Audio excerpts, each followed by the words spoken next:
আসসালামু আলাইকুম গায়েস, সবাই কেমন আছেন? আশা করি সবাই ভালো আছেন।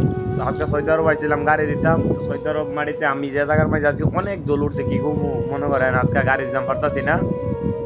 কোম্পানি ডিউটি কইরা সৌদি আরব টাইম 3টা টাইমে গাড়ি ধোয়াইছিলাম, গলা মলা গেছে ও গায়ে অনেক লোই। ওইদের তাপ মনে করেন 50, পরে গাড়ি দিতাম আইছি, দোল উঠছে অনেক গাড়ি দিতাম পারতাছি না। এক সৌদির বাসার সামনে মনে করেন দাঁড়াই লইছি, এক সৌদিরে ফোন দিছিলাম। সৌদিরে কইছি সৌদির থেকে আমি টাকা মানে আছি মাত্র শেষ টাকা তুলতাছি। তো সৌদির টাকা লই আইতাছে, আমি এক সৌদির বাসার সামনে দাঁড়াই লইছি। আজকে গাড়ি দিতাম পারতাছি না, অনেক ধুল উঠতাছে। তো ধুল শেষ হইলে এরপরে মনে করেন গাড়ি দিতে দিব। এই যে এক সৌদির বাসা, এটার মাঝে গাড়ি দিতেছি। তো এই তেনাডিটা গাড়ি দুই আর এই যে আমি আর আমাদের বাইলটা আর আমার সাথে আমি জানি কইছিলাম আমার সাদিক। তো ছোট মানুষটা আলহামদুলিল্লাহ অনেক ভালো আছে। ছোট মানুষটা দিন দিন যাইতেছে, মনে করেন অনেক একটু আপডেট হইতেছে, তো অনেক বড় হইতেছে, অনেক কিছু বুঝতেছে।